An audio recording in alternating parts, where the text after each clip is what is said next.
Hi hello CBE super kitchen வந்து நான் உங்களுக்கு என்ன பார்க்க போகிறேன்னா முட்டை மசாலா எப்படி செய்யறதுன்னு பார்க்க போகிறோம். அதுக்கு தேவையான பொருட்கள் வந்து 5 வெங்காயம் எப்படி கட் பண்ணி வச்சுக்கணும், ஒரு கட்டி பூண்டு, சிறிதளவு ஜீரகம், உப்பு, எண்ணெய், காஷ்மீர் சில்லி பவுடர், மிளகாய்த்தூள், மஞ்சத்தூள், 5 முட்டை,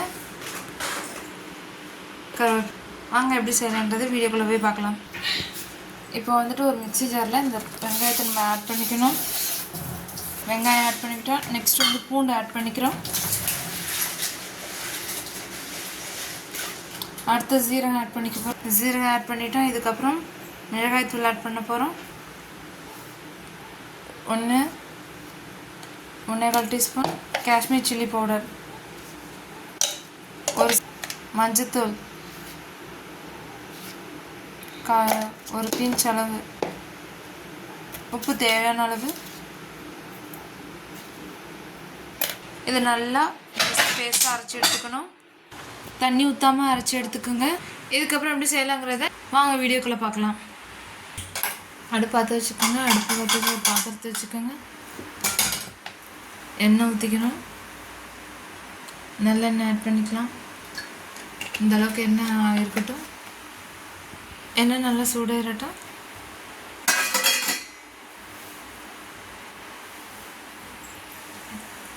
எண்ணெய் சூடு என்னது இந்த மாதிரி கடுகு சீரகம் கொஞ்சம் ஆட் பண்ணிக்கோங்க. இங்கே பாருங்க, பொரிய விடுங்க. இந்த மாதிரி பொரிய விடணும்.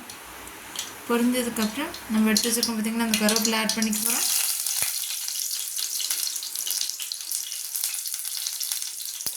இதுக்கப்புறம் அரைச்சி வச்ச மசாலாவை ஆட் பண்ணிக்க போகிறோம்.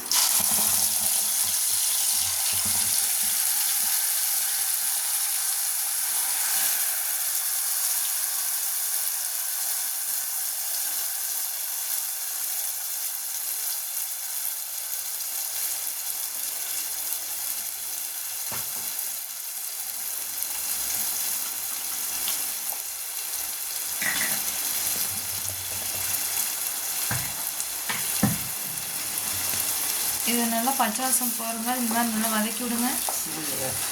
லோ ஃப்ளேமில் இருக்கட்டும்.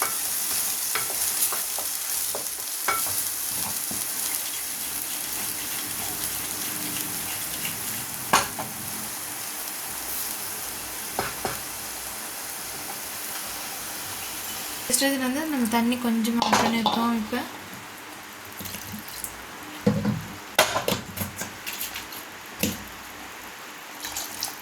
இந்த தண்ணி சேர்த்துருக்கோம்.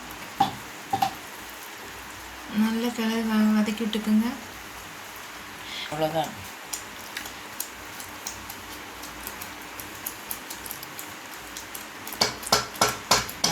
நல்லா கொதிக்கட்டும். கொதிக்கும் போது ஹை ஃப்ளேமில் வச்சிட்டிங்கன்னா தெரிக்கும்.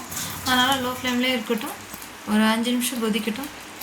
பாருங்கள், இந்த அளவுக்கு நல்லா வதக்கி விட்டுட்டே இருக்கணும். நல்லா கொதிக்கணும். நல்லா பச்சை வாசம் போகிற அளவுக்கு நம்ம கொதிக்க விடணும். லோ ஃப்ளேமில் வச்சுக்கோங்க. அடிப்பிடிக்க விடாமல் இந்த மாதிரி கிளறிக்கிட்டே இருங்க. இது கொஞ்சம் டைம் எடுத்துக்கும். ஆனால் ஈஸியான டிஷ் தான் இது. உங்களுக்கு டைம்னா ரொம்ப டைம்னால ஓரளவுக்கு டைம் எடுத்துக்கும். அவ்வளோதான். ஏன்னா அந்த பச்சை வாசம் போனால் தான் நமக்கு வந்துட்டு எந்த ஒரு சமையலுமே நல்லாயிருக்கும். நம்ம ஒரு ஸ்பூன் கச்சப் சேர்த்துருக்கோம். இதுக்கெல்லாம் டேஸ்ட்டுக்காக தான் நம்ம சேர்த்துருக்கோம்.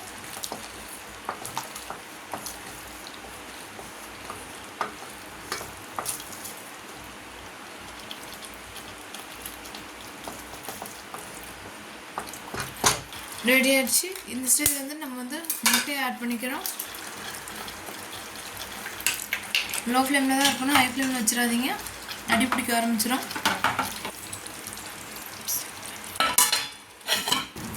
இந்த டைமில் வந்துட்டு நம்ம முட்டை ஆட் பண்ணிக்கிறோம். இது பார்த்திங்கன்னா நம்ம வந்து சாதத்துக்கு நெக்ஸ்ட்டு வந்துட்டு சப்பாத்தி, தோசை இதுக்கெலாம் இது சாப்பிட்லாம். சாப்பாட்டுக்கு சைடாகவும் இது தொட்டுட்டு சாப்பிடலாம். நல்லாயிருக்கும், ரொம்பவே நல்லாயிருக்கும். இந்த ஸ்டேஜ் வந்து இந்த மாதிரி தட்டு போட்டு கொஞ்சம் மூடி வச்சுக்கோங்க. ஒரு 5 நிமிட்ஸ்க்கு லோ ஃப்ளேம்லேயே இருக்கட்டும். பாருங்கள், ஒரு சைடு நல்லா கொஞ்சம் வெந்திருக்கு. அப்படியே அழகாக கலந்து விடணும்.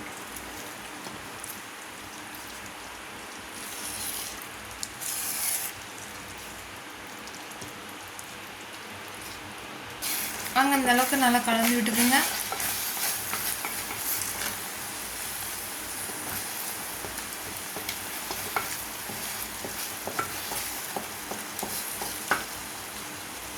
ஒரு 5 நிமிஷம் நல்லா வேகட்டும். பாருங்கள், இந்த அளவுக்கு நல்லா கலந்து விட்டுட்டுருங்க. கொஞ்சம் எவ்வளோ ஸ்மூத்தாக இருக்குது பார்த்தீங்களா?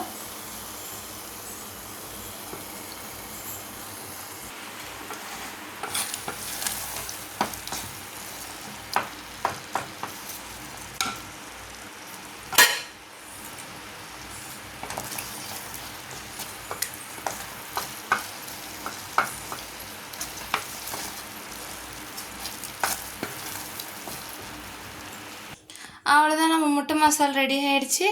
வாங்க சாப்பிடலாம். நம்ம சேனலை பாருங்கள், லைக் பண்ணுங்கள், ஷேர் பண்ணுங்கள், கமெண்ட் பண்ணுங்கள், சப்ஸ்கிரைப் பண்ணுங்கள், கூட பெல் பட்டன் அழுத்துங்க. மீண்டும் ஒரு முறை நம்ம சேனலை பாருங்கள், லைக் பண்ணுங்கள், ஷேர் பண்ணுங்கள், கமெண்ட் பண்ணுங்கள், கூட பெல் பட்டன் அழுத்துங்க, சப்ஸ்கிரைப் பண்ணுங்கள். நெக்ஸ்ட் வீடியோவில் பார்க்கலாம். பாய்.